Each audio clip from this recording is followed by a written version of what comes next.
What's up, and welcome to the Uncle Cyborg Show, where we talk about the biggest topics and our favorite things about video games while keeping it rated E for everyone. I'm Super Nolan Man. Joining me is Matthew Hot Dog Eater, aka Matthew Daniels, Hello. and the Hyrule King, Bo Mitchell. Hey. And today we are talking about Bo's Clair Obscur Expedition 33 Impressions, plus the Oblivion Remaster, and checking in on the launch of the Nintendo Switch 2. Remember that you can be a part of the show by answering our question of the week. And today we are asking you, what game do you think is the most deserving and needing a remaster next? Remember that you can also like and subscribe, and if you already have, remember, you can click that bell icon to be notified every time a new video drops. But without further ado, let's talk about Clair Obscur Expedition 33. Coming out of nowhere, it feels like. Nobody's ever heard of Sandfall Interactive. This is their first game. We saw the trailer for the very first time. Was it not at the Game Awards this last December? I think there was maybe a trailer. I don't remember. Right. A trailer at the Game Awards. It was either there or it had to be something like Gamescom. We heard about it fairly recently, and then they got a nice spotlight shined on them at the Xbox Developer Direct earlier this year, where the game went from like looking cool to being like, okay, they seem like they've got the stuff. Let's see what they can do. Just some. I've been a fan since day one seeing this. Oh my gosh. It's delivered, man. It's so good. Yeah, let me give it some quick information for those who haven't been keeping up. Sandfall Interactive is a development team that consists of about 30 people.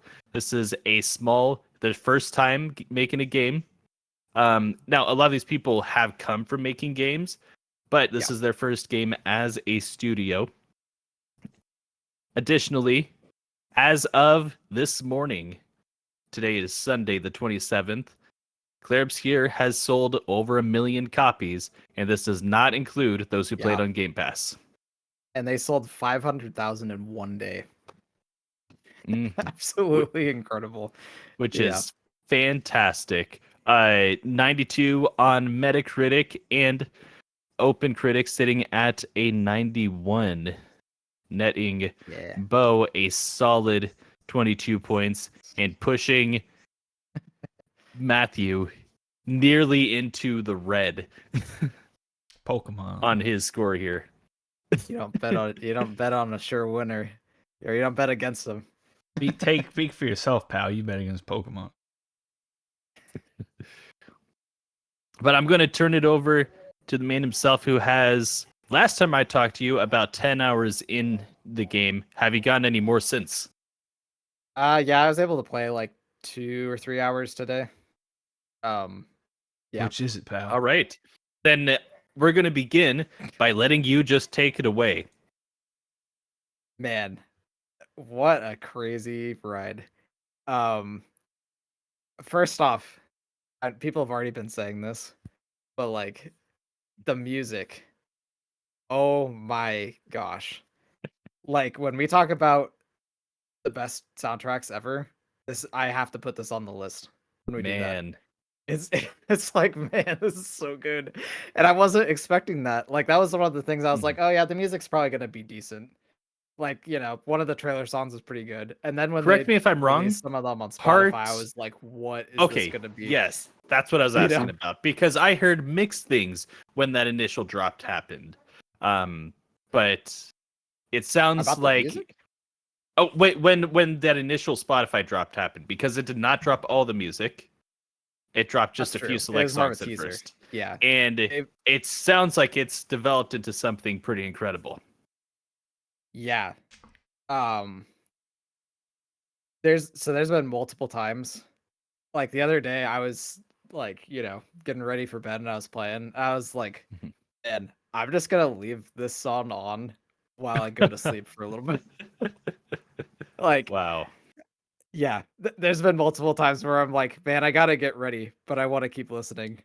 I'm just gonna leave it all in the background. Sure. Like, oh man, and I've been like listening to it at work, and like, yeah, it's such a good soundtrack. Oh man, Man, that's got me hyped. It's been so far a pretty solid year for video game soundtracks between South of Midnight and now this. oh yeah, like so crazy good, and you know that they know that the music is good because one of the collectibles is collecting music, so you can listen to it like on Oh, a that's record cool. player. Yeah. That's always Um. a neat collectible. Yeah. Yeah. Um. There's so much to talk about. I had to like calm down. Um. Man.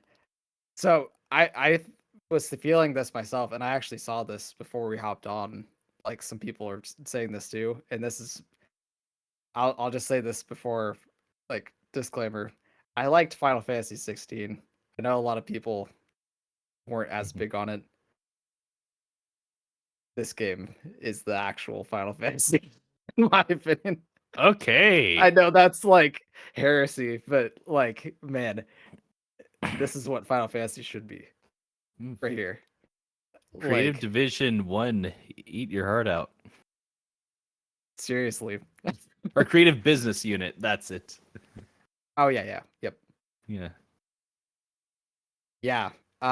So I'll just do kind of main points and Mhm. yeah, Yeah, if I I won't do like a can. full review yet because I want Mhm. to like get the full experience of the game, but I'll do like main things that stuck out to me Yeah, first. if I can, do you mind if I tee you up here? Yeah, go for it. Yeah. Cool. So the first things first, the general premise of this game is you are part of a small civilization that has been dwindling in numbers year after year because a powerful sorceress called the Paintress, is that correct? Yeah. The Paintress each year writes a new number up, well, paints a new number up, and everybody that age and over just straight up Thanos snap out of Yeah. existence. So, to combat the Paintress and save civilization as they know it, they go out on these expeditions named after not the attempt of the expedition, but the age of those who are going out. Yep. And you are following the 33rd expedition. So, Bo, tell us about first, what are you doing in this game? Yeah. So one thing I'll say with that, so Mhm, it's called the 33rd, but like mhm, like you were saying, so like there's been it started in year 100 and it's worked its way down. mhm, There's been a lot of expeditions. And you'll actually see that's one cool thing you'll see, like this isn't too much of a spoiler. You'll see notes from other expeditions as you're going. Um and like yeah, you'll learn a lot of cool things. But the main gameplay is pretty similar to like older Final Fantasies in some regard, and they've said that in the past they've liked a lot of Final Fantasy games. So that's where they got their inspiration from, along with some other ones like Persona, and you can see a lot of the influences when you're playing it. Um, but basically, there's some like exploration. It starts off pretty linear. I could see where some people would say that it's too linear, but it opens up more as you go. And there's kind of like an overworld-ish map, but that's still like full 3D. Um, and then there is turn-based battles, and the turn-based battles, oh man, that is where this game really shines because they added parries and dodges, and it feels awesome. Yeah, Yeah, if I can uh, get you to talk a bit more on this, I want to first bring up that when the developers have talked about their system, they have explained it as that it is an interactive style of real-time turn-based battles. it's And accurate. we can think of examples of this in the past, dating back. You can even count Super Mario RPG. You can look at some of the all-time greats like Final Fantasy X. How do they set this apart from giants like that? Yeah. So they definitely took some inspiration from some other games. Um, so this isn't really like they have like guns, kind of like Persona, but you actually aim them and you can hit targetable weak spots on the enemy. And some enemies, like that's the way you kill them. Like you have to do that, otherwise you won't kill them. Sure. Okay. So there's that, and then there's a parry system, which is sometimes is really hard because like their enemies are just like bam, bam, bam, bam, bam, over and over, and like yeah, that is something as well. Like some of the bosses, they are some of the bosses are relentless. You have to be like really on it, or they're gonna mess you up. Um, I don't know if it's like that on easy. I'm playing on normal. I'm assuming Okay. easy probably takes away some of that, but Mhm. yeah. So like usually dodge is the safer bet, and you have a little bit more of a window. Parry, like if you can get all the parries in a row, you get a counterattack, and the counterattack does crazy damage. So if you know a boss is gonna do 2 hits, you're like, okay, I could probably do a parry and get it. And then if the boss is gonna do like 7 hits in a row, you're like, okay, I should probably dodge all that, right? Just to be Now, safe. real quick, you mentioned a buzzword in here that I caught: counterattack. Are Yes. you saying that there's a real time, like a dedicated counterattack button, or are you talking about after you finish your parries or dodge, you just start your next turn? So after you get all of the parries in a row, boss is done attacking, you get a counterattack.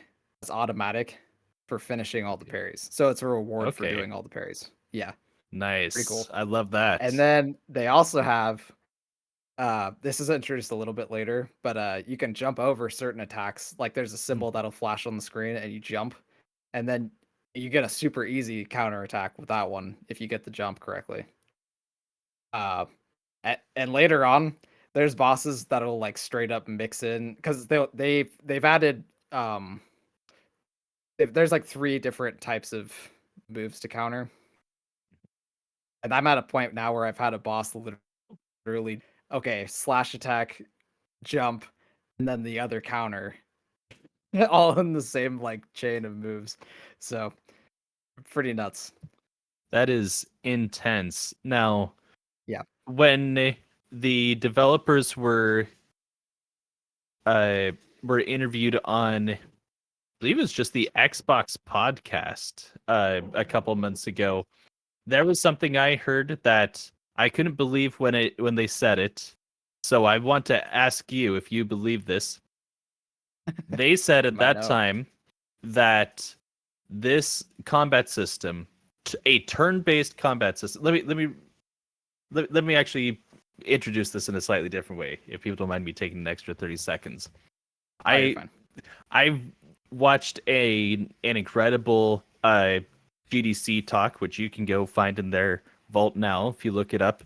The director of, or sorry, the combat lead scenario writer for Metaphor Refantasio was talking about creating their combat system and described a traditional turn-based RPG as a resource management sim, where you are trying to get from point A to point B without depleting your resources.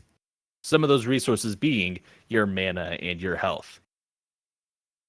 Yeah. And that is part of the tinge that I feel when I get into a turn-based RPG. That's the one aspect that never quite jives with me.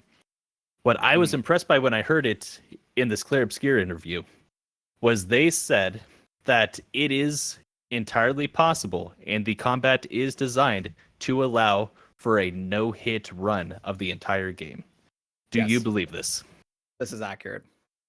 That's incredible.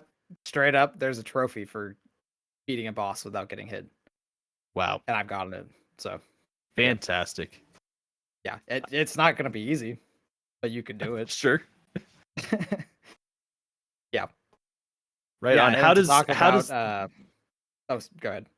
How does that feel empowering, or does it feel like added pressure as the player?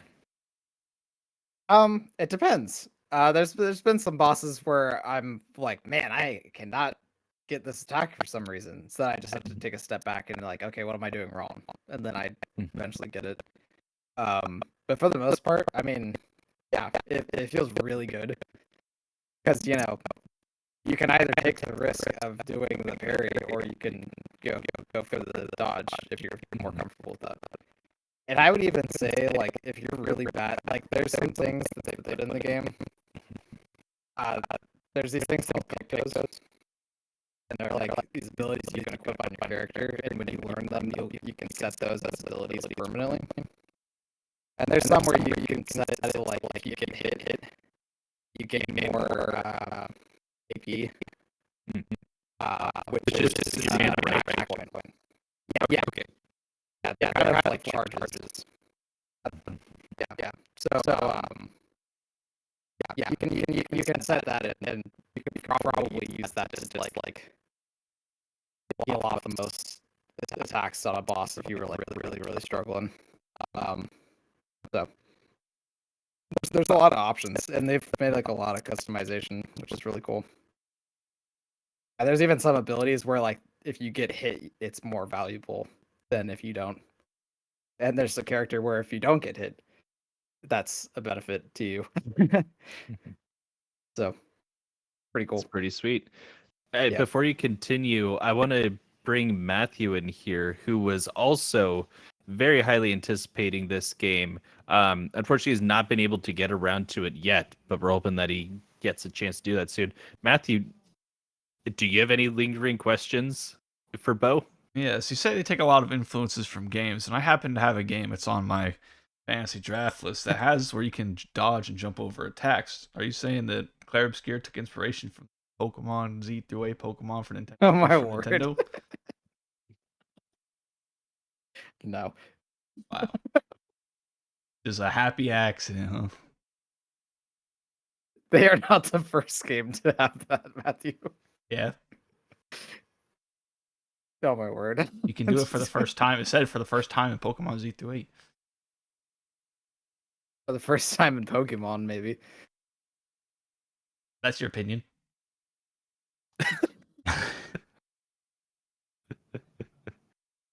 How is the combat, Bo? It in terms of like so sometimes combat can get boring. Is there enough going on to make it that in between your I don't know how the structure is, but like on your way to the bosses, are you getting tired of fighting, or is it pretty? Oh, like that's stereotypical too many battles complaint. Yeah, like is the combat fair? Fun enough to where you're not having to? Because even in like Final Fantasy X, at some points you're like, oh my goodness.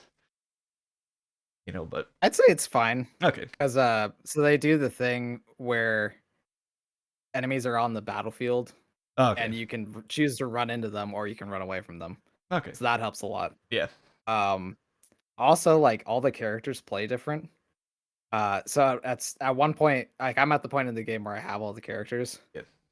So if you just don't feel like playing that character or it's getting old, you just switch them out. Do they level up together or is it separate? There's a little bit of XP. Okay. I've found that there's one character that I haven't been playing as much, and they're like maybe 2 levels behind. Okay. So it's not they don't fall behind too much. Okay. That's good. That's good. Now, do they have to be active party members to receive XP share? Nope. That's good. Because like sometimes games will have it where like they give you all these options and then there's one guy you don't use and then he has like a fight that he's like a big role in and he sucks because he hasn't been leveled. Final Fantasy 9. Yeah. I love that game, but there's sometimes where they're like, all right, this single character is going to go in a fight, and you're like, I haven't used him. It's like with Kamari. Although Kamari, I don't know who wasn't using him because he's cool, but Final Fantasy X. I've heard some people don't love Kamari Wow. just because he's hard to like know where to take him. He's a high skill character. I get it. Yeah. I've heard. Well, actually, one thing that happened to my brother when he played it, he took Kamari down. I think it was Yuna's grid, Yeah. and he was super weak, and he dropped the game because of those battles that you're talking about. I wish they Couldn't would beat him. set it up, like earlier in the game, like, oh, I'm gonna have to fight those guys at some point. I mean, they kind of do. Yeah. Like they're his rivals, so yeah. But I mean, he shouldn't have gotten punished for taking him down Yuna's grid. So, It is what it is. anyway. Well, Yeah. while you're gone, we came to agreement that they ripped off Pokemon. Next question. I was here the whole time. No. Anyways, I might have another question or two for you, but are there any more topics related to this game that you're wanting to hit? Any lingering thoughts that you want to get out before Oh man. you do a full Yeah. review of this game? So one thing I really like about this game, just to like stay on the combat side of things, Mhm. a lot of the main bosses have like puzzle-esque or like a gimmick to them. You have to figure out to actually beat the boss, which is pretty cool. But there's one that I fought recently where like it's literally Simon Says. And you have to like this maybe I guess kind of a spoiler. But you have to like literally shoot his things in the order that he did them to stop him from doing his attack that could insta kill you. So I love that. stuff like Nice. that. Yeah, really cool. I Yep. love a great mechanical boss in a turn-based style. So I'm glad to hear that they are keeping up with that. I like when they Yeah. have like a big giant arrow pointing to where you need to hit. Like, what's that boss in Wind Waker? The lava guy or whatever. Oh, A little worm. I always forget that. Yeah, it's the worm. I forget the guy's name. They're like, all right, make sure you hit right Uh, here. Dun, dun, dun. I always think Moldorm when I hear worm, but I know that's not it. Don't remember. Oh, Anyway. well. If he was good, we remember his name. Yeah. There's one boss. I'm actually excited for you to see it, Nolan, because I'm pretty sure it's a Dark Souls 3 reference, which is really I was not expecting that. Oh, But as soon as I saw it, I was like, "What?" It's pretty cool. nice. I'm about to fight the nameless Little- king with a bunch of French people. Do they have French accents Well, in the that's game? no. There's one character that has a French accent, and he's Alright. the joke character. Nice. So, So I can just bench him and This- listen to him. wow. That's Yeah, that's me. I'll just turn on. I'll turn on I the can't Japanese do that. audio the way it's intended to be. no. I'm going to save questions about the cast and the VAs and the story until you've actually beaten the game. But I I do can have give, like, a couple general of. feeling for it. Oh, sure. Yeah. All of the cutscenes so far have been spectacular. Like really impressive for like this being their very first game. There is like genuine emotion they're getting from these actors and genuine like really good mocap work done. And the writing is really good. Like yeah, easily one of the best RPG stories I've seen in a while. Wow. Like it deserves all the praise it's getting on that regard. There is like maybe a few times I was telling Matthew this, like the prologue, they do this thing where like there's a bunch of people in the city, so it's like a really big crowd, and like you see a bunch of like similar faces thing. It's like, oh, that person's like literally right next to a person that looks exactly like him. They're related. But yeah. But I mean, that's pretty excusable. And that yeah, you don't really see that again. Yeah. Yeah, and I really like all the characters so far. I maybe too hard to say so far, like if it's gonna keep going that way, but they did. I want to say so bad that There's this like really I let me just put it this way. They did a gutsy thing, and I applaud them for it. I'm not gonna say what they did, but it was like, whoa, they actually did that. Like, All yeah, right. All right. pretty Yeah. pretty impressive. Yeah. And they do have an impressive cast here. I mean, for people unfamiliar, Mhm. your lead role, Gustav, is being voiced by Charlie Cox. Uh, He does a great I job. I don't know how to pronounce her name. Mael is Yeah, or is it Mael. male? Mael is voiced by Jennifer English. You have the current gaming phenomenon Ben Starr voicing Verso, and you even have He's done Andy great. Yeah. Serkis up in this game as Renoir. A stacked That's who Renor's. I didn't realize that. Andy Serkis, yes, Wow. Gollum himself. Matthew, if you didn't catch that, Gollum is in this game. Nice. Sorry, I got a cramp. Man, he's been great too. I didn't even realize that was him. Oh, Andy Serkis is in. That's really awesome. Andy Serkis is in there. Yep. Nice. He's a Yeah. French They guy. ace an Yeah. absolutely stacked He's the main cast. villain.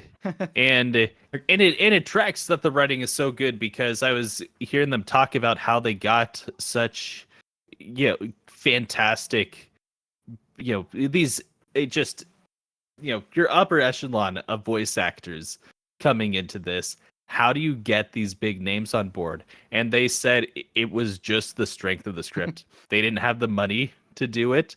They found a place where they can kind of like a group sharing area where people who are looking for roles can just read through your stuff, and it's limited by they kind of like have to it's an interesting thing with how permission to view it is requested so that you're not just putting stuff out there, but the strength of the script apparently was so strong that they had I believe it.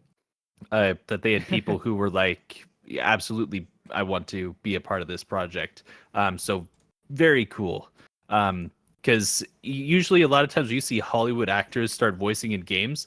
I can't name many times that has gone over well. I can name several times it's not gone well. Yeah. I mean, people weren't a big fan of. I mean, two amazing actors in 12 Minutes a few years ago between Daisy Ridley and James McAvoy, and also oh, I cannot believe I forgot his name. Green Goblin. William Oh, Dafoe. William Dafoe. William Dafoe. My goodness. Those three are the three characters in a game, and Oh, I think I heard about that one. Yeah. in 12 minutes, game was just and weird, just though. people were.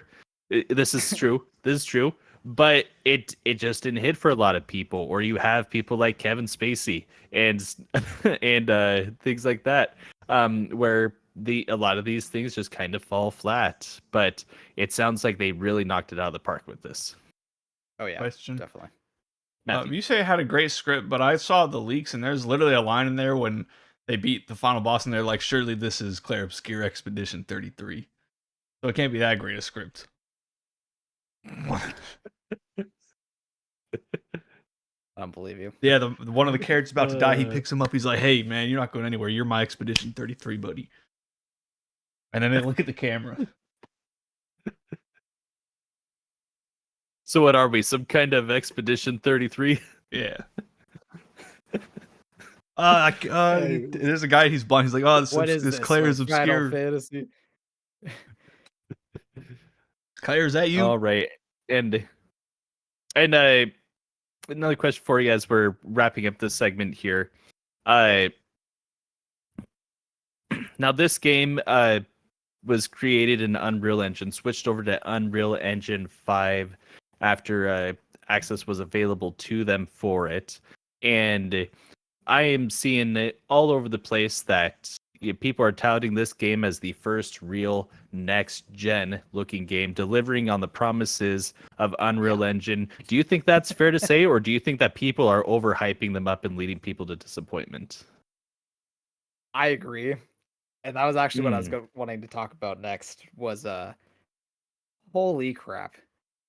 The absolute scale. So there's been multiple times. I was kind of talking about it with Matthew a little bit when I talked about it at work. Um, there's been and there's been so many more areas since then since I talked with them. There's so many times I go into this new area. I'm just like standing there, just looking around, like looking up. The sheer scale of some of these Mm. areas and the detail and just like the immaculate design of them is jaw dropping. Like I I don't think there's gonna be a game that tops this level of like artistic direction for a while. Mm. Oh my gosh. Like That's this awesome. I'll say like this is probably the least spoilery. There's an area pretty early on where it's like this water themed area and it's almost like you're underwater, I know but what you're you can talking breathe about. underwater. And you look up. So like first off, there's like these giant coral, like kelp like things around you that are like these huge, almost like walls. And those look really cool, and they're like all And these waving in are the this area, by the way, water. is visible in or viewable in one of the trailers. Yes, yeah, and So it's it's not super a early not a on. full spoiler. Yeah. Yeah, so you look up, and there's like these decayed boats just kind of like floating, Mm. and there's a whale that goes across, and like these chains from like anchors, and then all of a sudden an anchor will like float by and like crash down. It's incredible. Like this, it Man, must have taken them forever, and that's just like one area. I wouldn't even say that's the coolest looking area. Like man, it's crazy, and and this is it 30 makes it. people. Oh, sorry. Go ahead. Oh, I was just gonna say like the details on like the textures and like yeah, I think it's the best looking PS5 game right now, hands down. All right, I'm gonna toss over to Like Matthew in a second, but first I want to ask: is it time for us to put some respect on Unreal Engine 5? Because this is 30 people working on this project. This isn't Kojima's studio. This isn't Guerrilla Studios. This isn't even Blue Point. This is a lot of people describe this as an indie studio of, again, yeah, about 30 people working on this game for quite some time, yeah. but full production seems to be in the last 5 years or so. Uh, do you think that this is that this is a testament to the engine? Do you think it's a testament to the skill of the developers here, or do you think it's some sort of mix or something else entirely? What I would say, so definitely it's a testament to the engine. The engine looks Mhm. really good.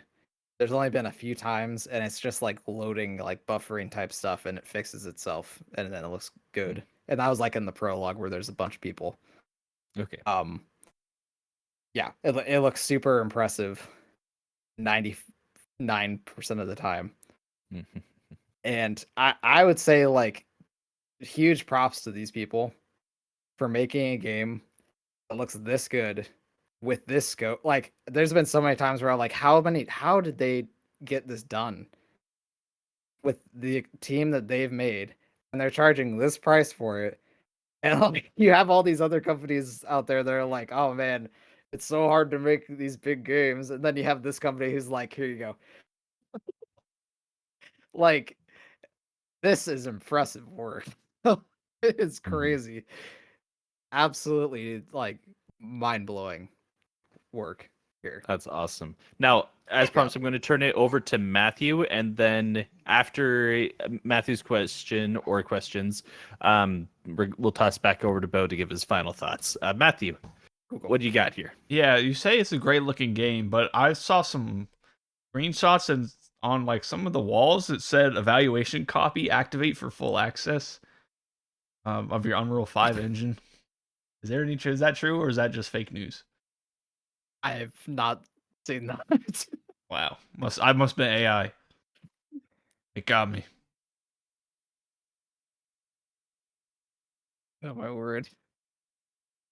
Matthew, do you have anything else? No. Well, you Thank asked you if I for had a that, question. Matthew. Oh, okay. That was my Oh, question. well, yeah, because you were putting your hand up. Yeah, because I had a question. It's good. The viewers need And to know.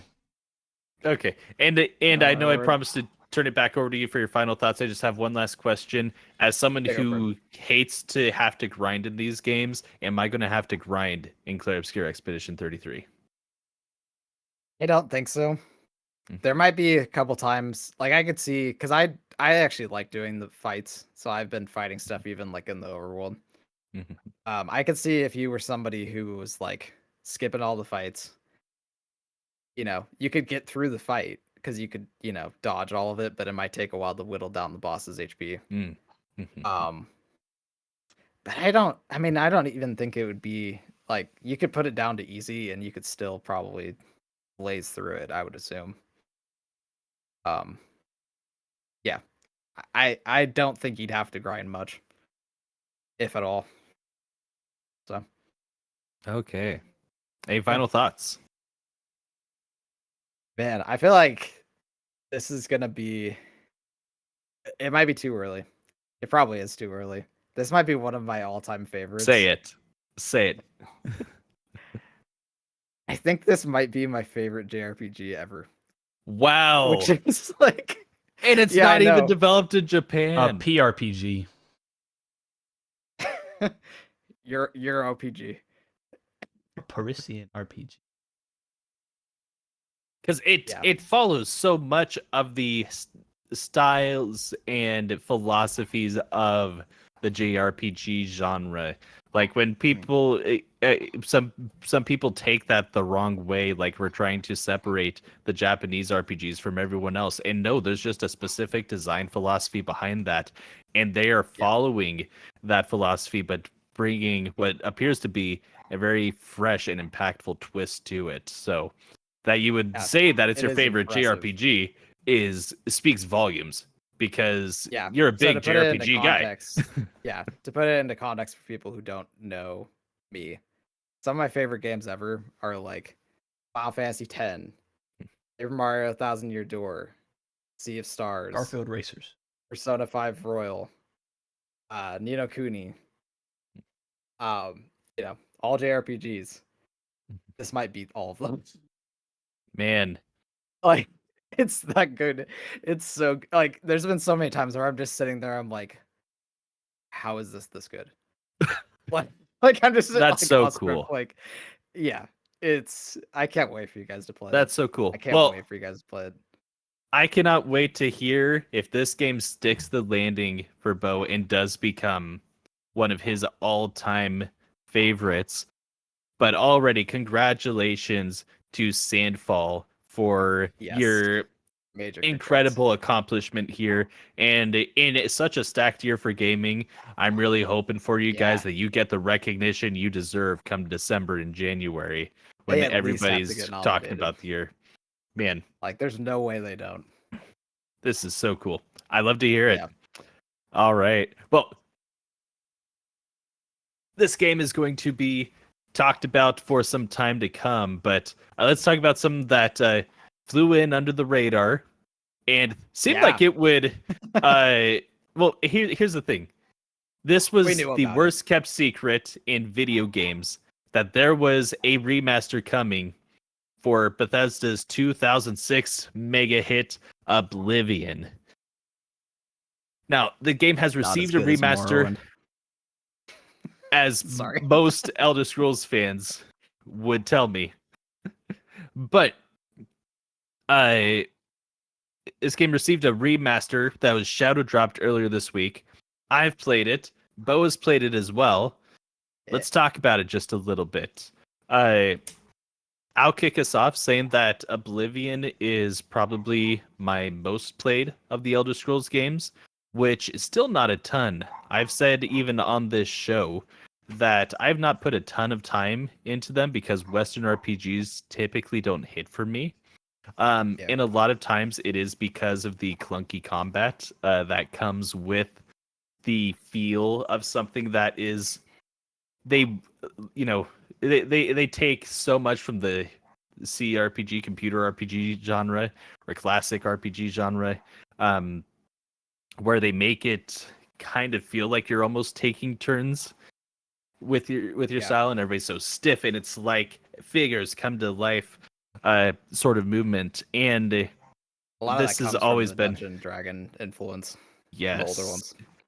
absolutely, and so that's always been a trouble for me coming into this game, and ultimately ends up being why I fall off of these.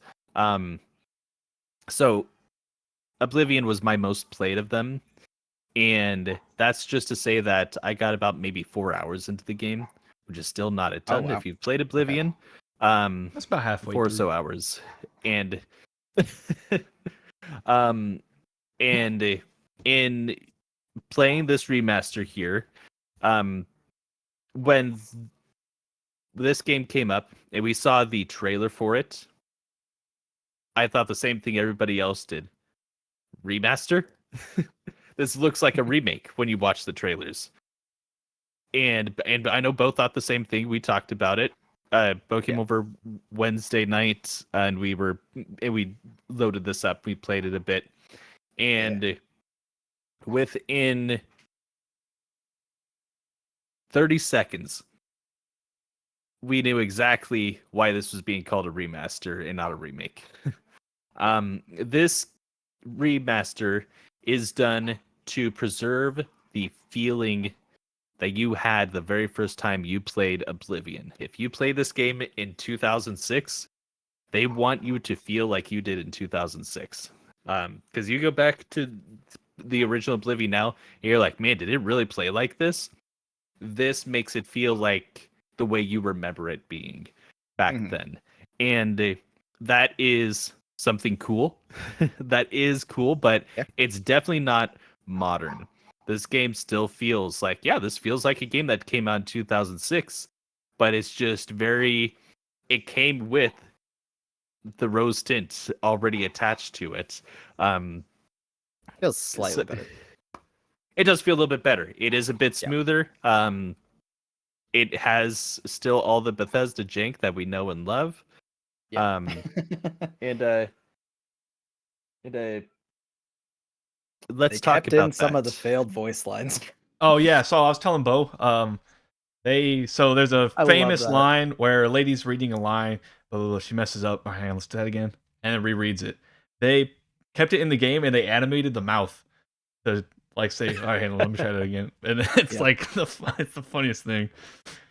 There's also an NPC that had test voice lines voiced by Todd Howard himself, and they left that in, and it's so bad.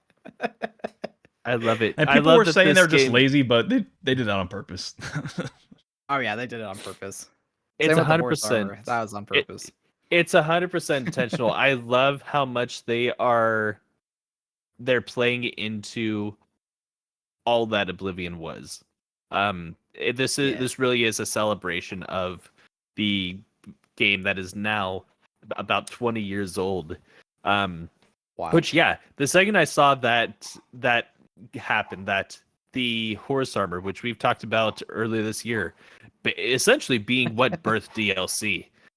Basically, yeah. I mean, I remember hearing in an interview when Elder Scrolls Online talked about ditching the subscription based format to something that was about purchasing conveniences in the game. The person who was up top at Bethesda and ZeniMax, when they started describing to him, he kind of put his hand up and he says, "Is this another horse armor thing?"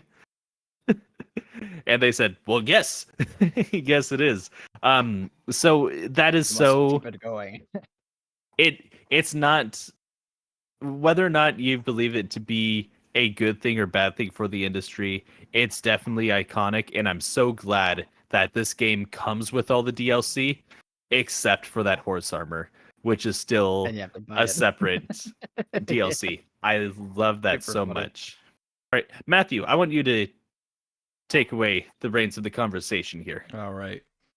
So It's a quick side note. Is it true? I know you haven't made it yet, but is it true? I heard the end of Clair Obscur, they win it, and then the lady walks up to you and then she punches you. Oh my word. Hey, that's for almost getting us killed. And then she grabs you and kisses you, and everybody cheers. She's like, "That's for saving my life." Is that true?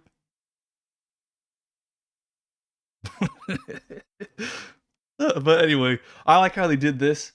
It's like an actual remaster. Like sometimes they'll say like it's remastered, but they just like upscale it to. Yeah, it looks really good. But the thing I like the most is Yeah. they didn't announce it and then like, all right, in a year we're gonna release this remaster. Ooh, watch out! And then like keep putting up pictures of it. It's like we already played the game, dude. So they're like, all right, here you go. I like that a lot better.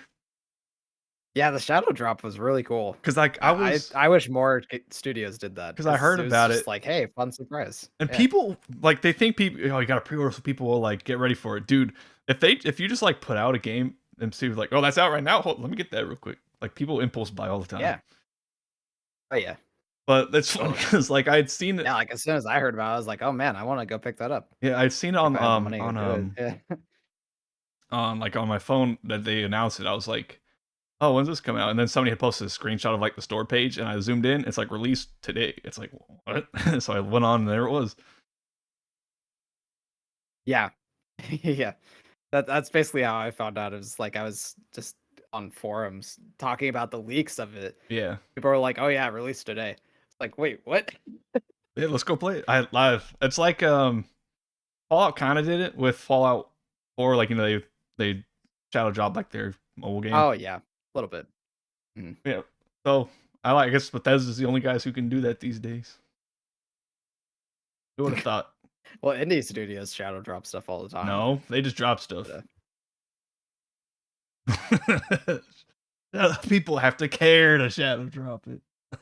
I'm just kidding. No. Hollow Knight was a shadow drop. Like, did it even have like a store was a page, huge thing.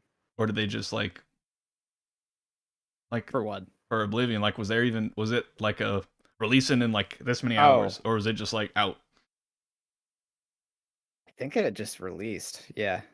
I need to give it a try because I tried playing the old one, and we'll talk more about it in the question of the week. But old game is old.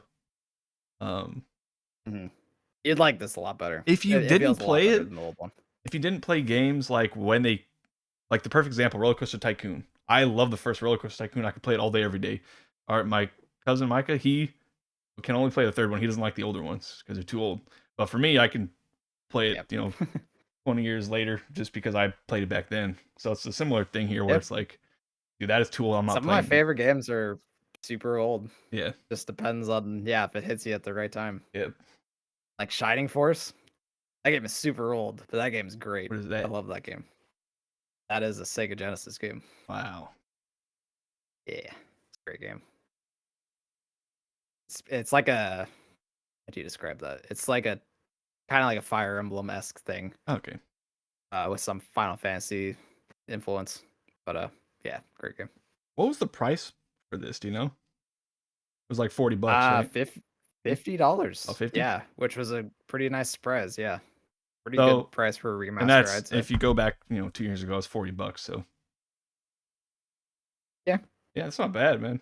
Especially because they're not doing like the Skyrim thing where it's like every other year they had a special edition coming out. Yeah, Oblivion's kind of an interesting one for me because I think it's the one I played the least. It's like I played Skyrim the most, but that game's just super long in general.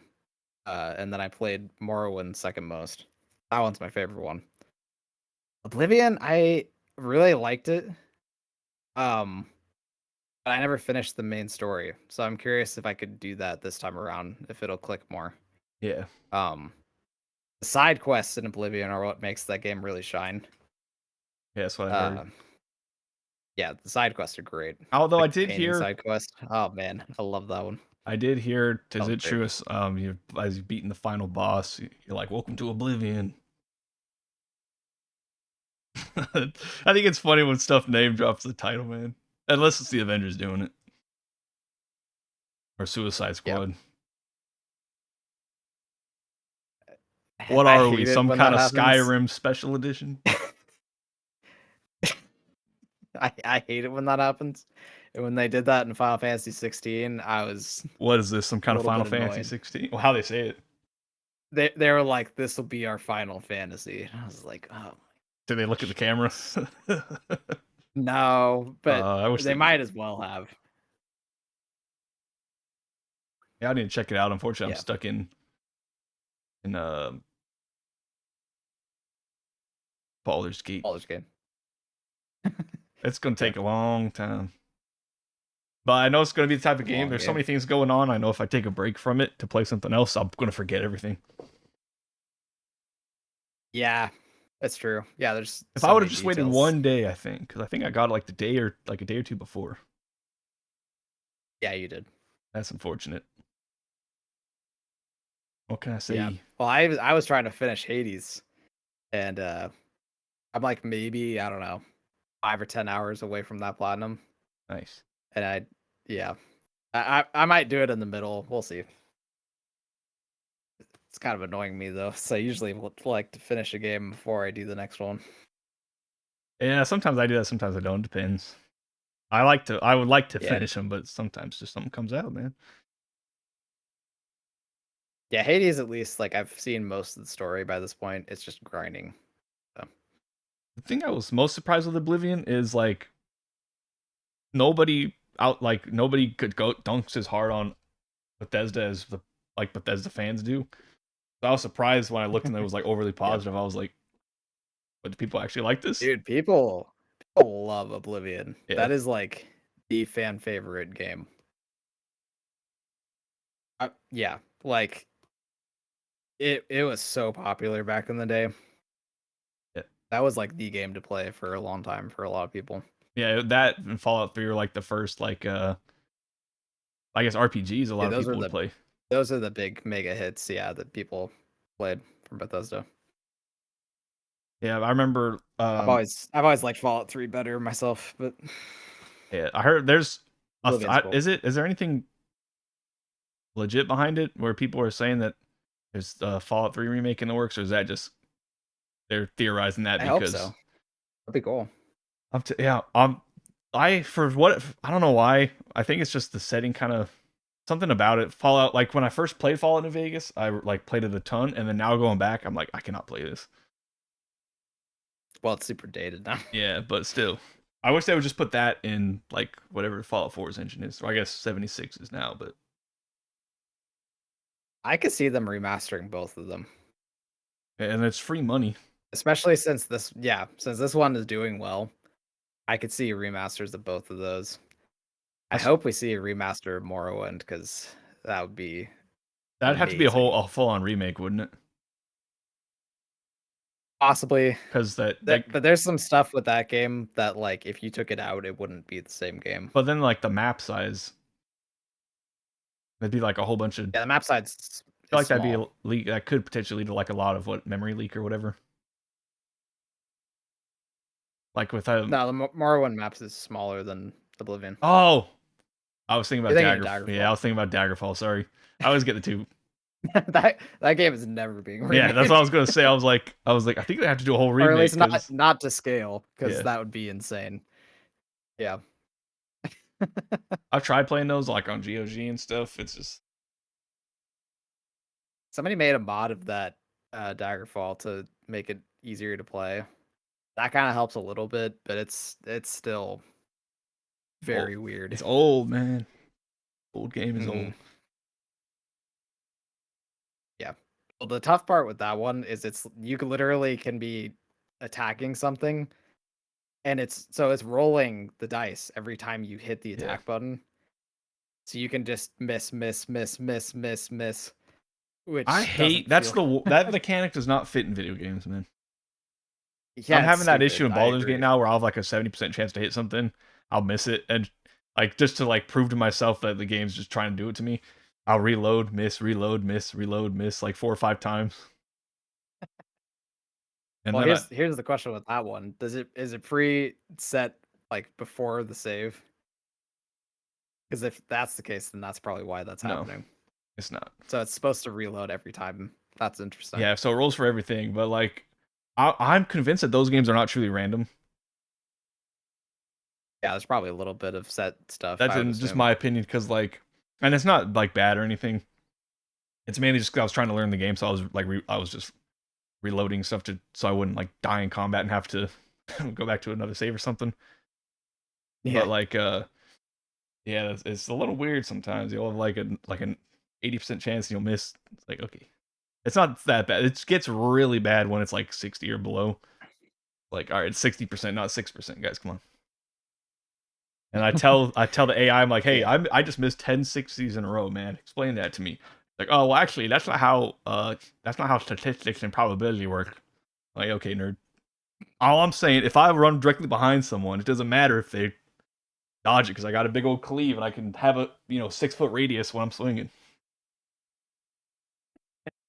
Yeah. Exactly. But basically, no, we were just saying that Oblivion copied Pokemon E3A in a remake. How does this affect LeBron's legacy? Well, now LeBron can't play no basketball because he's gonna have to play Oblivion. Hmm. Sorry, the gamblers everywhere are mad. LeBron, why aren't you playing? Sorry, I gotta play Oblivion. Uncle Cyborg show said so. All right.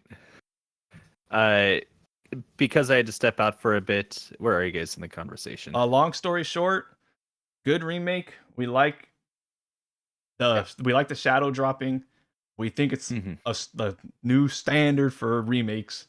Because a lot of times they'll say, or a remaster, they'll say, oh, remastered, and then it's just they upscale it to 4K and call it a day. Yeah.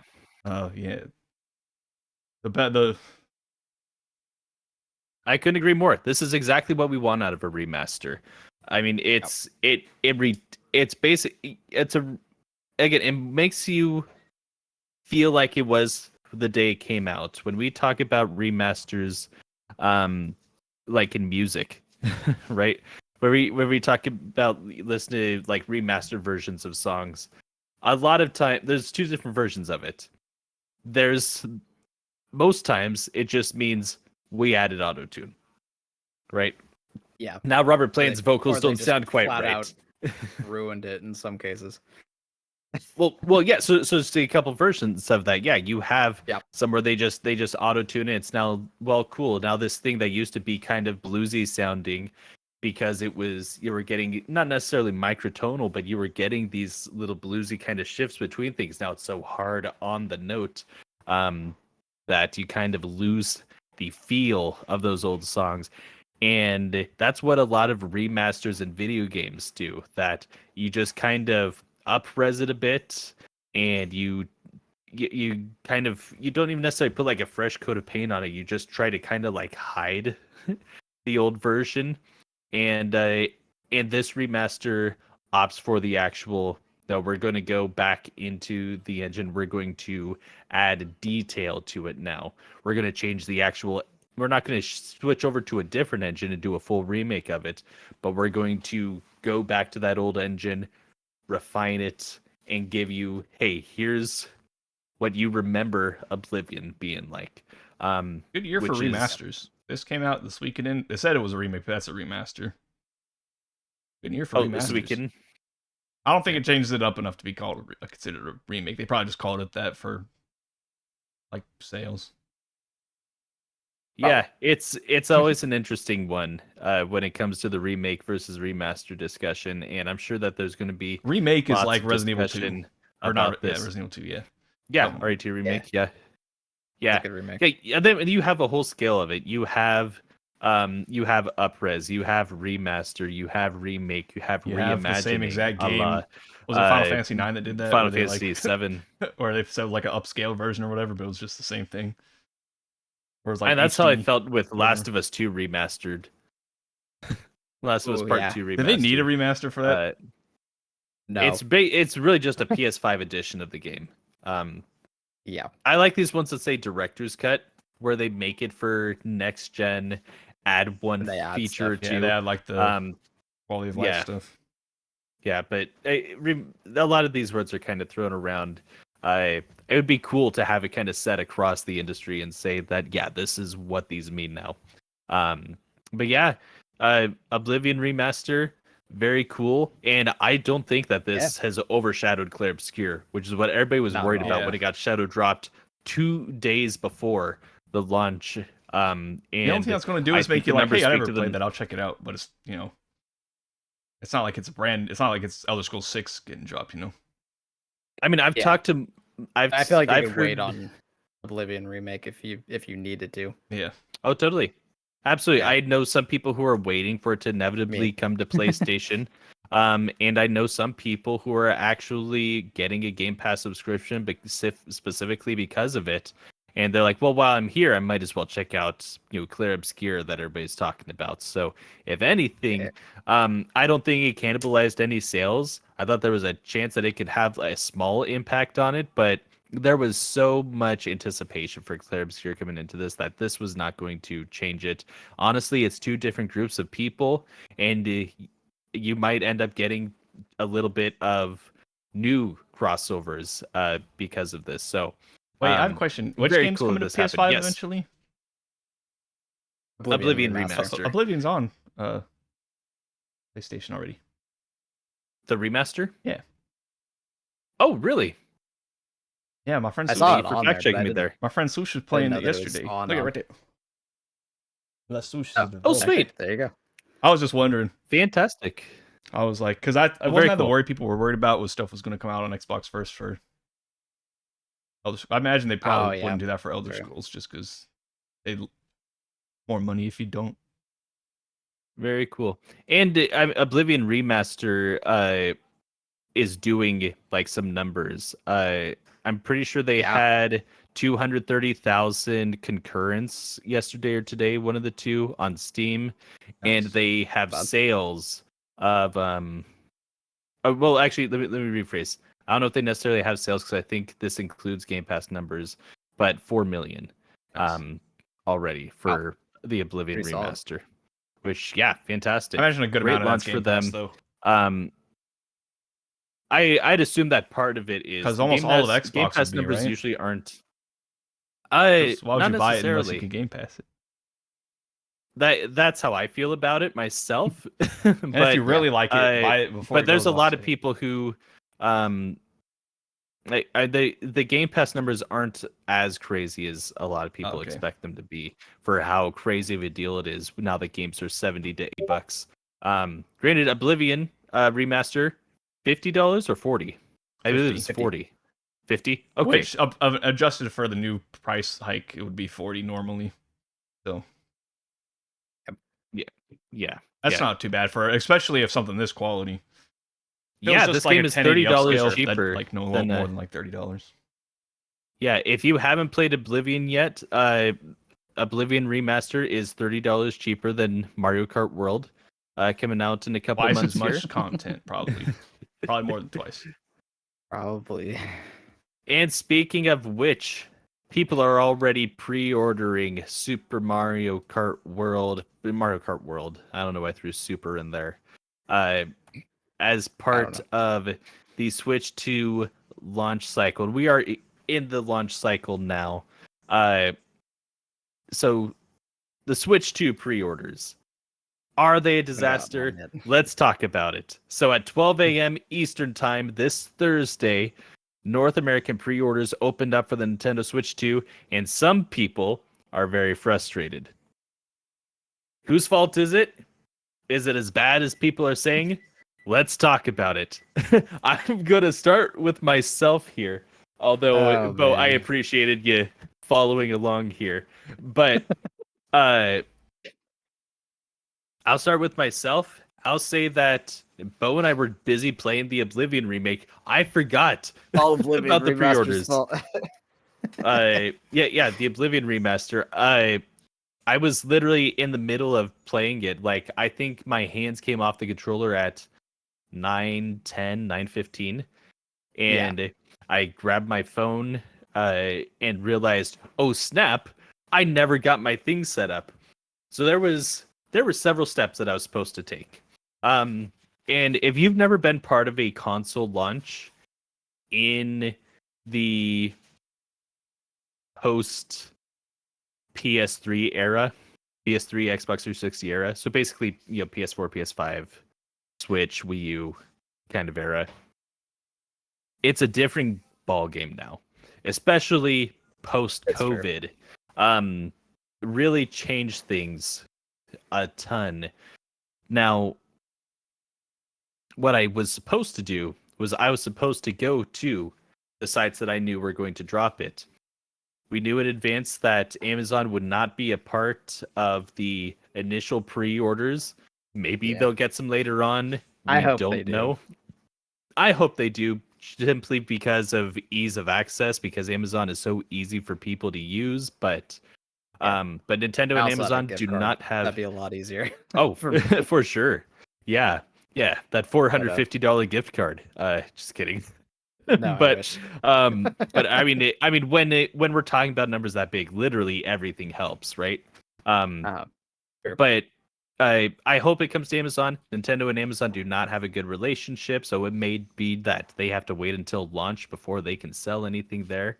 But we knew that they were coming to Target, Best Buy, Walmart, and GameStop, and that GameStop would not go until the stores opened on the East Coast at 11 a.m. That morning, versus being 12 a.m. with everybody else. So, what I was supposed to do, as someone who knows what they're doing and is in the know, is that you go to each of these sites and you preload all your payment information, and you get in each of the queues at 8:50 Pacific time, so that way by 9 o'clock Pacific time, midnight Eastern, you're already in each of these queues with your payment information ready to go. Did I have any of my payment information loaded up? Not at all. So Yeah. let me And I was over walk. at his house, so I couldn't do it either. Yeah. We Uh, totally spaced it. I don't know. I Yeah. don't know how that happened, I but don't know how it happened. let me walk y'all through my experience here. So we'll call it 9:15 by the time I'm first entering the Walmart queue, and I go to Best Buy, and I'm like, okay, Best Buy, they must already be out because they're saying it's not available for pre-orders. I hop into the Walmart queue, and they put me in a waiting line, basically saying like, hey, you can continue shopping and waiting in line. And pro tip to everybody out there, I'm going to give you my insider guy that you can follow him on Twitter or Blue Sky, and you got to find Wario64. I don't know how he does it, but he single-handedly outpaces pages like IGN Deals and things like that to get you information the fastest and updates immediately when things are being dropped. When the PS5 was extremely hard to get, I put on notifications that every single time that he tweeted, I was getting a text to my phone. So even though the majority of his tweets were not related to PS5 and it was related to, hey, this game is on sale and things like that, which is still really cool. Yeah. Except he posts, 30 A times lot. a day. But that was the only way I was able to get a PS5 as soon as I did.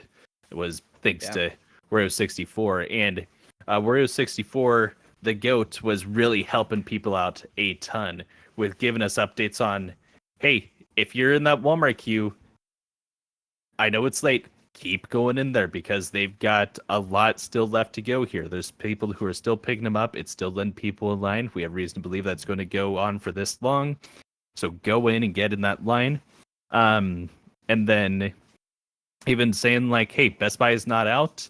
They have not posted yet.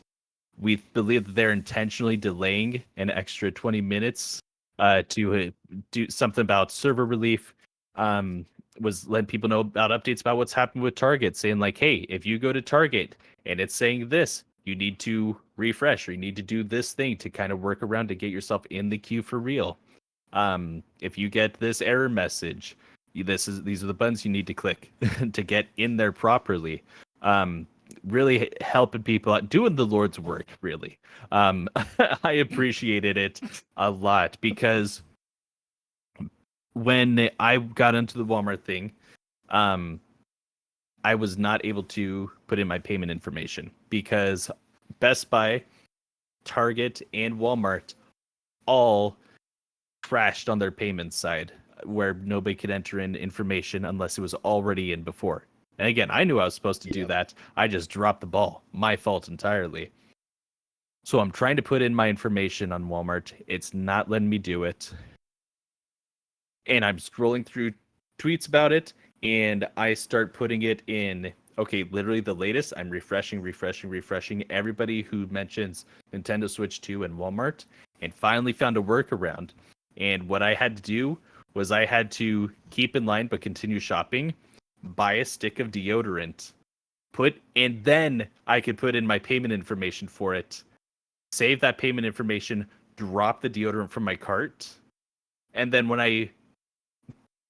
it kind of did like this weird thing where it popped me out of line. It appeared to do that. And I went over to the Switch 2 thing. I clicked on it, and I was immediately in, had the option to pre-order, picked it up right away. Oh, right. I was about to make that comment too.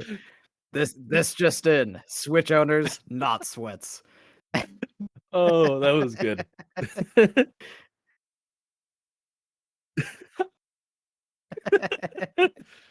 Yeah. Yeah, no, picked up I was popped in my cart a dual pack of the Gillette what is it, Cool Winter, whatever it is I usually use. I'm a gel deodorant guy. Sue me. Same.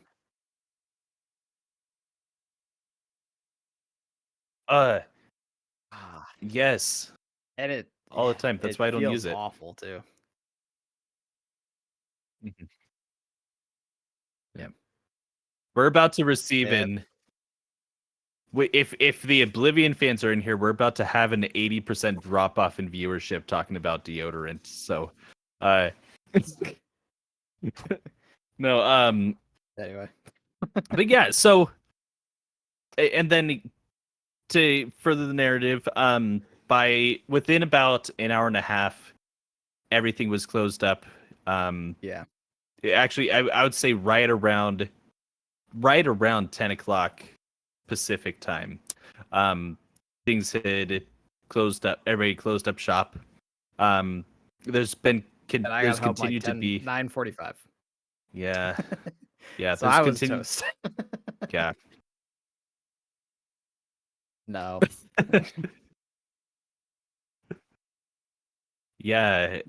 So the Matthew didn't get a Nintendo Switch 2 either. So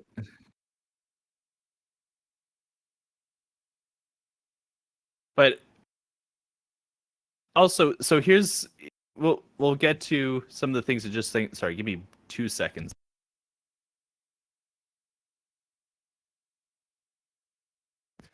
So I'm going to come back to the issues in a second. I'm going to finish the narrative and then we'll talk about what they could have done better or what they were doing. So what we end up with is after that everybody's like cool, GameStop it is. And 8 a.m. Pacific, 11 a.m. Eastern comes, and what happens with GameStop Online? It's gone. Nobody knows what happened to it. It actually crashed 10 minutes before it was time for things to happen, and nobody was getting in. It was just people refreshing, and every once in a while somebody would get in there, and it just continued like that until they finished up their first round of pre-orders. GameStop servers were an absolute mess, but GameStop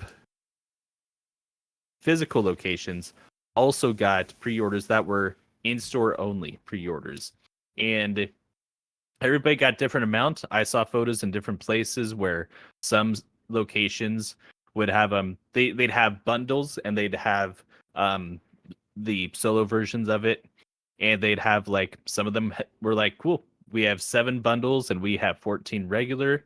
Some of them were like we've got 40 regular and 3 bundles and things like that. So it was just dependent on what the store ordered ahead of time and they were expecting to have. And I can speak for here in Salem.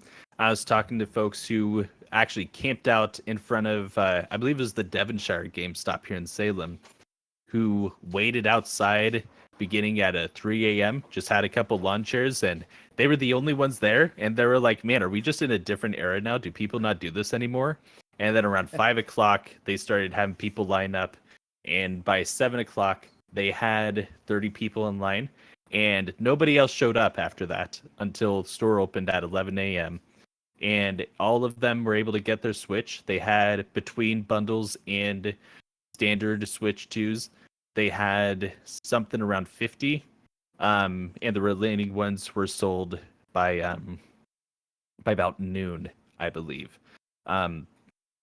So people had actually quite a bit of luck going in person to GameStop. I actually didn't even know until the next Probably day how I'm gonna have that to do it. GameStop was going that way. So for anyone who doesn't have a Switch yet, I recommend following GameStop, following people like Wario64 to try to be in the know about when these things are going to happen, because online drops just happen. They're usually not announced, and it's just first come, first serve.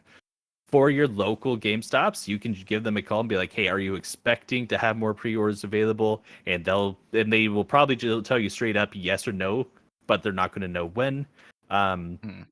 You talk with your local retailers to figure out what you got to do there. But Nintendo Switch seems to be delivering in terms of quantity available, which I'll come to in a second. Matthew Daniels.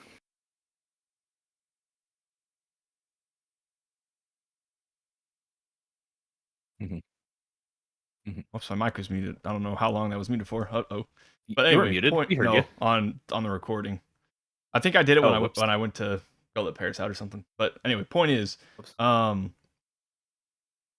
so like you're always scrambling, to get the pre-orders and whatnot, like to be the first one. How they did it, they did it for the Gundam at Collector's Edition on Bandai. They ran out of the first cycle, and you could like sign up, and then you get put on a list, and then they would send out emails in the order that they were on the list to say, hey, you can get it. You have like this amount of time to get it. Yes. And then you could do it. I wish they would do that, so then you could at least like have the security of knowing that you're on a list to be able to. Sometimes physical That's- stores will let you put down money, and then you'll be on a list, and they'll just put you on when they get stock. Okay. So there's that. Yep. Too. Yeah, PlayStation directed that until the launch of the console. Oh. And then afterwards, they switched it up to do it a little bit differently. Where you still had hey, you have this much time to get it, and they would send you like a text or a notification, but you had to actually get in the line after the actual launch of the console. So with the PS5s and Xbox Series S and X's, supply chain was the big issue. That's where we were having a $1,000 chip PS5. shortage. In particular, it was the people who are real tech people, which I am not, are gonna laugh at me when I say this. Was it a microconductor? Semiconductor was the shortage that we were having during COVID, because everybody had to go work from home. So semiconductors, one of the core pieces of real computers, are absolutely necessary, non-negotiable. They're needed. Everything they're needed in your phones, and it was just a resource we were totally out of. So supply chain was severely halted. So that's why Switch is getting this type of push that they have. We heard rumors that they were actually beginning production like spring of last year.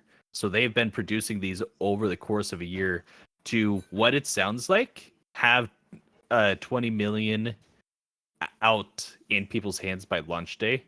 I don't know if this is we don't have be official nuts. verification, but we have multiple industry insiders and analysts, like actual people who do analytics.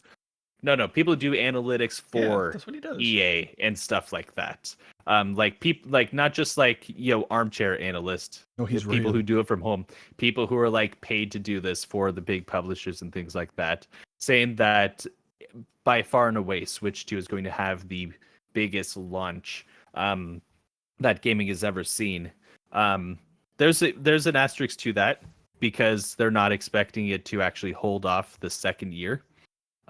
They say the real success of a console is determined by your second year of sales, not by your launch. But they do expect it to have a great launch, and they've actually been commending Nintendo by being so prepared and ready. Rare Nintendo. Nintendo's done everything on their end.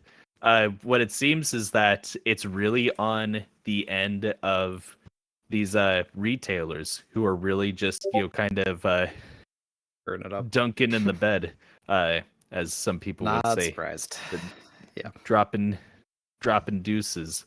So They would just give some to Amazon.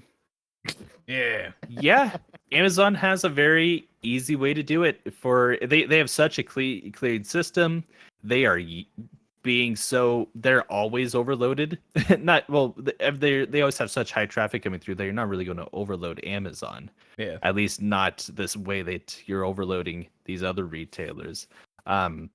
But my understanding of that, somebody's explained it to me before who knows better than I do.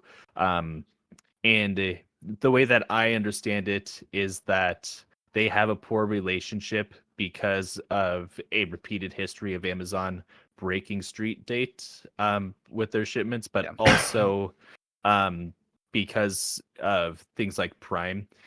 They tend to give a bad cut and want deals from people for sending things out on Amazon because like, yeah, if you give it to us, you know it's going to sell eventually. Where you're surefire, it's going to be someone's going to buy it. So give us a better deal so we can sell it for, we can do it without shipping and stuff like that. It's a lot of times the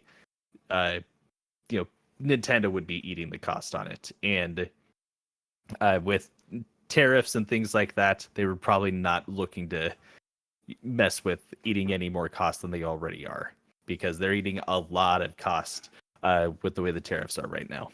Now they're going to give them all to eBay instead. Or rise of eBay. We'll see. So whose fault is it? It's probably the retailers. We can still definitely blame. We can definitely blame. Go down to the Walmart and scalpers yell as well. at the nearest worker Although- you see. Specifically ones with the little badge that says like stalker or something. Yell at those guys. They deserve it. It's their fault. Please They- don't do that. Yes, they didn't stock enough Switches. Blame them specifically. Kids, you can fly. You can really fly. Go up on your roof. No. Stop. Thea watches this. Because that happened on TV, they had special rules that they didn't get sued. Oh. I'm referencing. No, a I'm joke. messing. I know. Yeah. The Yes, comments of yes, those in the yes. Uncle Cyborg show do not necessarily reflect the other members on the Uncle Cyborg. Anyways, Fight them. So- yeah. so Switch 2 pre-orders. Are you guys going to try to get one by launch, or are you going to kind of wait and? I'm going Are you to. going to wait and see? I didn't really want to do Walmart because they're like, give us all the money right now. And Yes, that was a big thing that's with extreme. Best Buy and GameStop. As far as what I was looking through, were the only ones who offered either payment plans or putting a down payment. Walmart and Target both wanted it full, which is not great either. Yeah, but- like I could do it, but I wouldn't. That would hurt. So Yeah. that's why I didn't want to. I'll be just waiting until they're probably out, just because I'm not as big a Nintendo fan. Sure. But I'll Makes probably sense. I'll just wait till I can go to like the store and buy one. I'll probably be waiting a while. That's Yeah. likely. I mean, That's sometimes you can likely. get lucky. But because I don't want one, Depends. there's going to be a lot of them. Yeah, I guess I'll have a Switch. Oh, you have 20? Yeah, let me take one, I guess. And then they'll give it to me, and it's, oh, sorry, kid, we just sold out. And he'll be like, he'll be looking at me puppy dog eyes, and I'll be like, that kid. All right. Well, looks like the Nintendo Switch 2 is poised to be the biggest console launch in gaming, but I'm tired of all these big things. I'm looking for something a little miniature. Woo. And today we're doing another round of 20 questions, but we're adding a twist to it. Now with Something chairs. we should have done a long time ago. We are adding a timer, which I'll be Yeah, we holding need it. here. You will not be able to see the timers, so I'll just let you know when it's like, Oh, hey, you got to no. give me a question now. We're going to give you 30 seconds per question. 40 seconds per question. Okay, that's Because fine. sometimes you do have to think about it a little bit.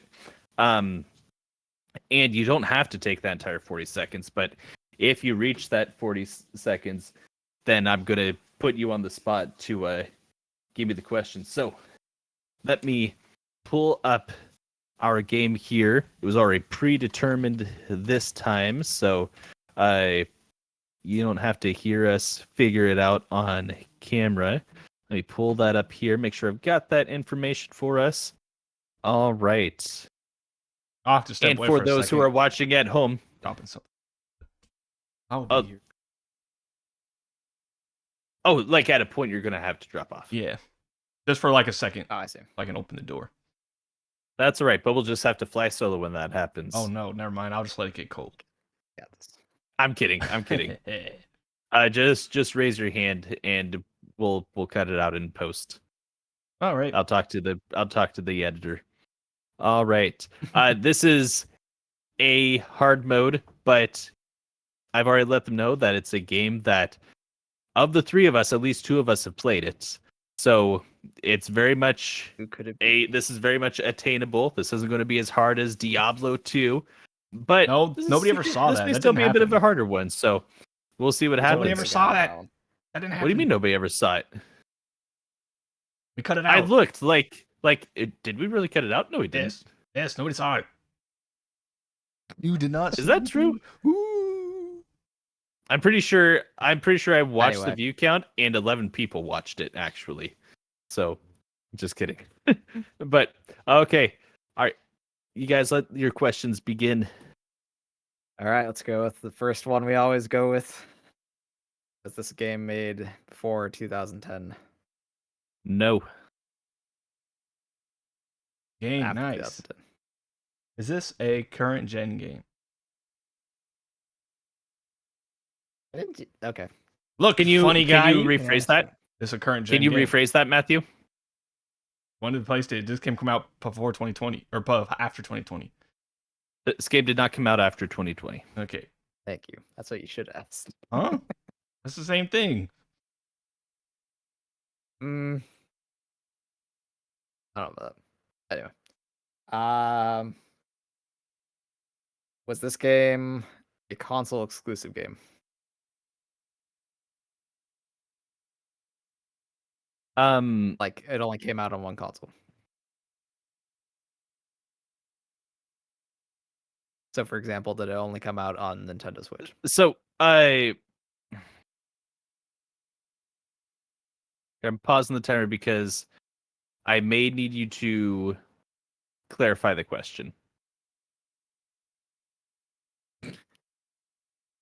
Is it a console exclusive game? Okay, so let me rephrase. Are you asking if it released on one console or if it is a current console exclusive game? Released on one console. All right. This And game stayed on one console.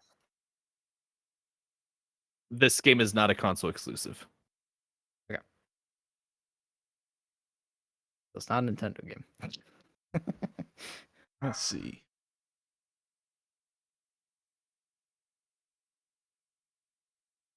Yeah, Paris.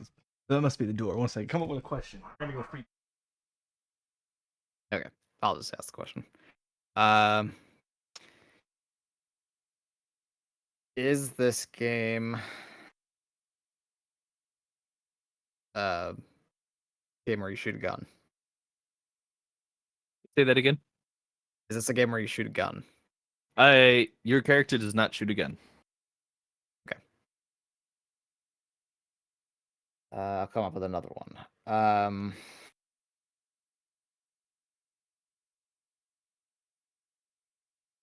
Is this game a first-person game? This game is not in first-person perspective. Okay. Third person, you don't shoot a gun. 2010 to 2020.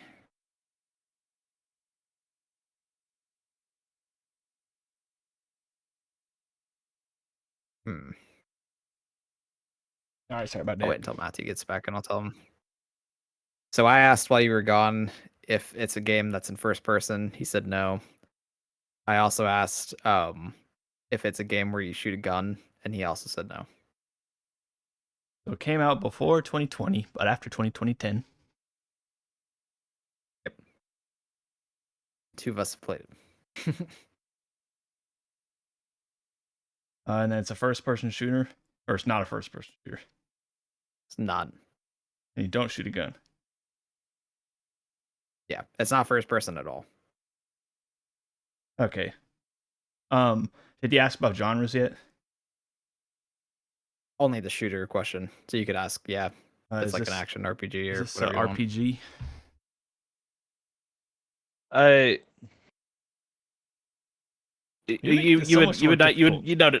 You would not describe this game as an Okay. RPG. Okay.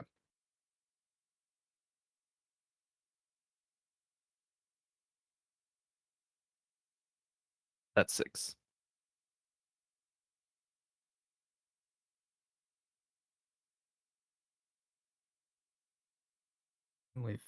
The two of us have played non-RPG.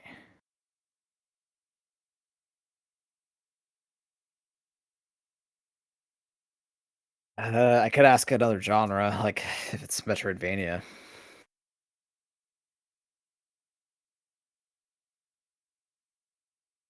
I think I'll ask that. I used to ask if it's a AAA game. Oh yeah, yeah, that's actually a good idea. I didn't think about that. Is it a AAA game? It is not. So it's indie. Wow. Oh, what's that game you were just talking about? You know, Hollow Knight or whatever. Yeah, that was one game I thought of. That's why. Mm. That's why I thought Metroidvania. Yeah, They, you could ask if it's a Metroidvania. That would narrow it down a little bit. a good idea.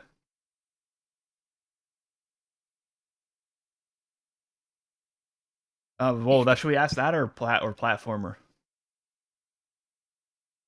I don't feel like if it's a platformer, it could be, but there's not a lot of platformers on like PlayStation and Xbox. Not a console. Yeah, but most platformers are on Nintendo still.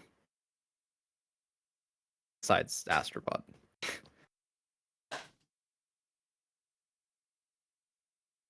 Right. I need a question from you guys.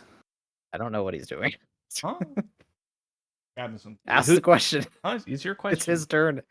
No, he it's asked the last yours. one. No, it's AAA. Bo asked if it was AAA. Why don't you say so? All right, you've Oh got my 5 word. seconds to Is ask the this a question. Please ask the platformer? question. You jump on platforms. You- Platformer is not the primary genre. Okay, so you jump around on platforms. So I'll ask a question similar. Is it a Metroidvania? It is not. Okay. Aren't all Metroidvanias Interesting. platformers? No. But you always jump on a platform. Think about that.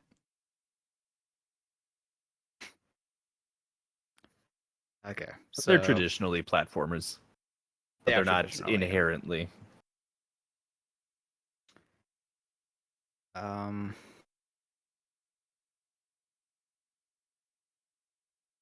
There's a lot of indie games that could be where you like jump.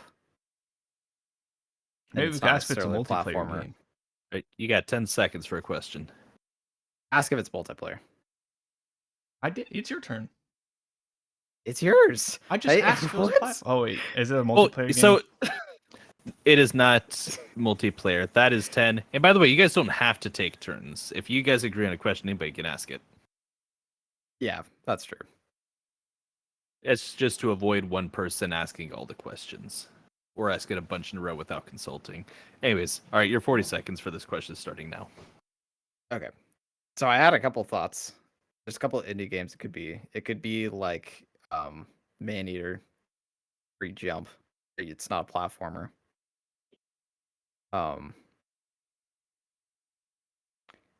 We could ask if it's like an indie game, like traditional indie, because that would narrow it down a little bit more from AAA. I don't know. Maybe that's not needed. Yeah, 10 seconds What left. do you think? You can pick. I can't think right now. I'm trying to think. Okay. of a Is it good an question. indie game? Yes. Okay. There we go. Okay. Yeah, so it could be, I mean, anything from like Maneater to like a Oh, puzzle game like The um, Witness. could I ask if it's like a 3D game?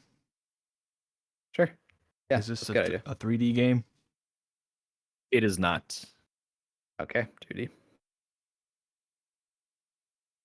So, 2D game.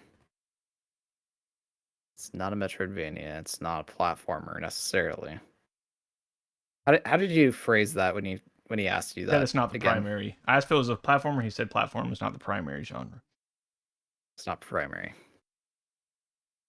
That does probably mean you jump. You Oh, got man. 15 seconds for a question. Dude, what should I ask? Maybe I should ask, is there combat in this game? Yeah, that's a good one. Okay. Is there combat in this game? Yes. Okay. That's 13. Okay, so there's combat. Indie game. You can jump. Man, what is this? Oh, I just had a weird thought. What if it's Katana Zero? Because you can there's like kind of platforming, but it's mostly about the combat. I do not know what Oh that game man, it's a good game. Both Nolan and I played it. Ask if you use a sword in the game. is. Do you use a sword in this game? Yes. Oh wait, but I think you can use a gun in that game. Unless I'm wrong. No, you don't have a gun. You don't have a gun. Okay. I was second guessing myself. I was like, you totally have a gun in that game.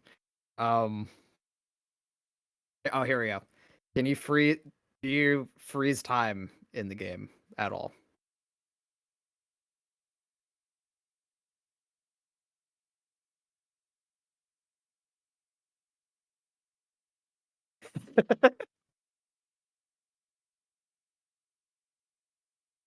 Give me 1 second.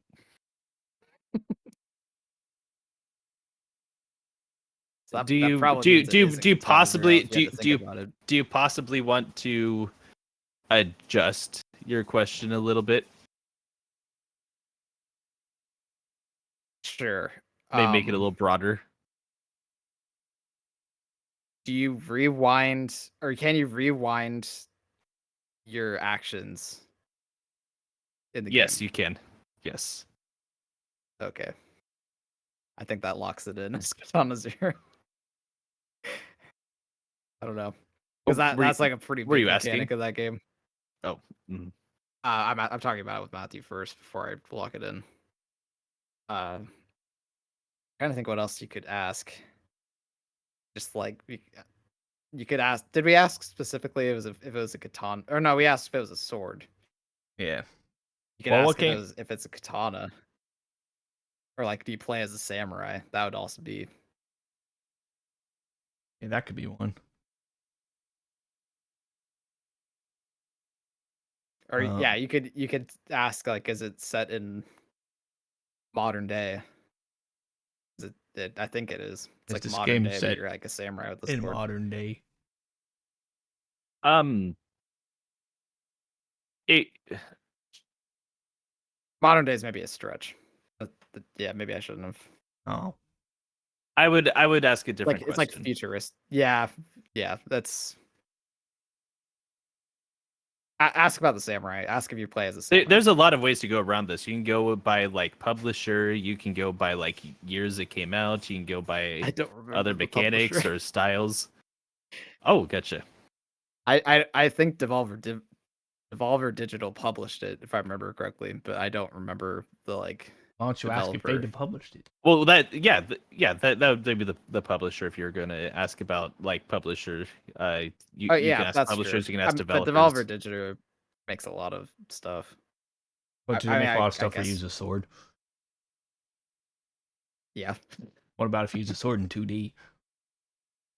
fair. I'm just gonna ask what I was originally thinking. Do you play as a samurai in this game?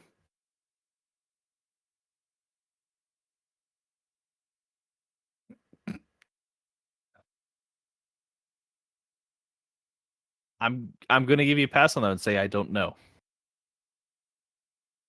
What? Oh, okay. That it's not Katana Zero then, because that's like definitive. You're a samurai. Actually, I guess you're not a samurai. You're like a hitman. I don't know.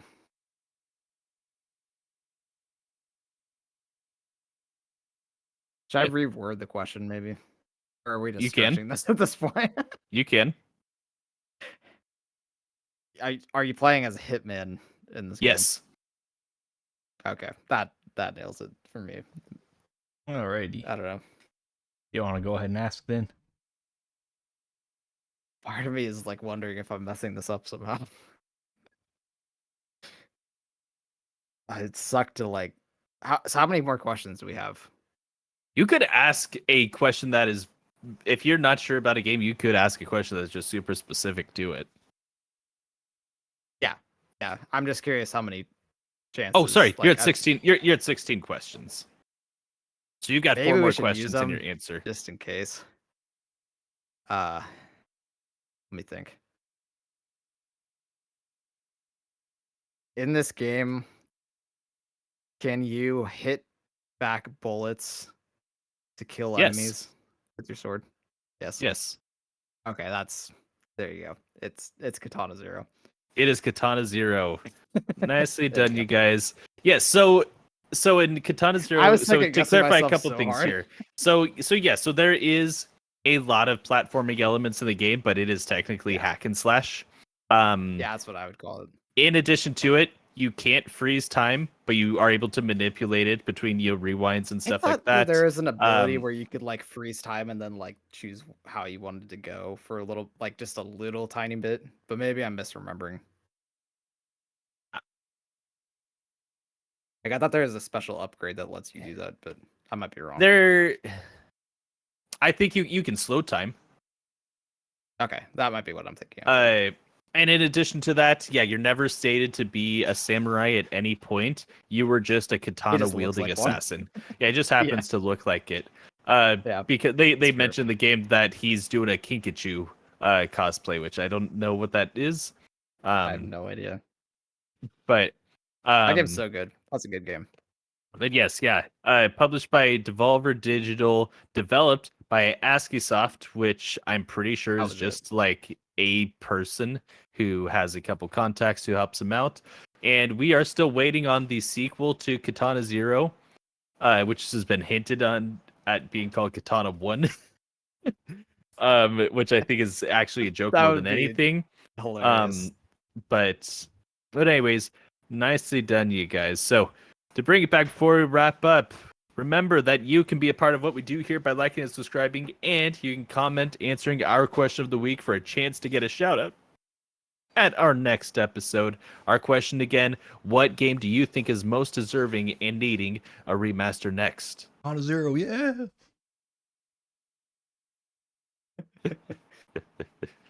You guys have any thoughts? Zumbinis. Zumbini's the remaster. Wow. Deep cut. I would say either Fallout 3 or Morrowind would be cool. Madden 05. Okay. That game Does is a Morrowind remaster. have too many CRPG elements to work for that fan base today? I think they'd maybe remake it and check out some things, which some people would be mad about. But I think they could do it. It's not Sure. impossible. Yeah, the game that I don't know if I could pick just one, but if I have to pick one that I would like to see get a remaster, I just really want Luigi's Mansion 1 on the Switch. Is that too much to ask Yeah. for? Yeah. That we I don't have get why they put a- it on 3DS. I- Hey, we're already yeah. giving you the Switch 2, man. You guys want a new thing already, man? Come Yeah, on. Give you a whole console. You give them an Ridiculous. inch, they take a yard. Am I right, guys? but It'll we would probably like be to on he- GameCube Online, so there you go. fingers crossed.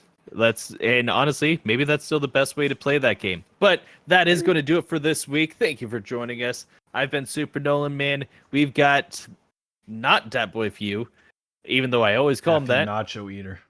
Matthew Nacho Eater, and the Hyrule King. And you have a great week.